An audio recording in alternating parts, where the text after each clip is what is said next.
Feet straight, hip, knee, ankle lined up. Slightly bend your knees. Stick your butt out. Shoulders back and down. Abs tight. Keep your face looking straight. Keep your wrists nice and strong. You don't want your wrists moving around at all.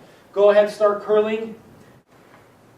Breathe in on the way down, blow out on the way up. You could hurt your neck looking down, so also you got to look straight. His arms are not moving back and forth. Go ahead, show them if you have some wrist movement and arm movement. Now, there's wrist movement. His forearm could get injured, so lock it, keep it straight. Keep this stiff. Go ahead, start curling now. His body is solid. He's not moving at all. You see that bicep, it's working hard. He's not using momentum to bring that weight up. He's not using his lower back to bring that weight up. Now that's how you work the bicep. Breathe in on the way down, blow out on the way up. Abs tight, looking straight, hip, knee, ankle lined up.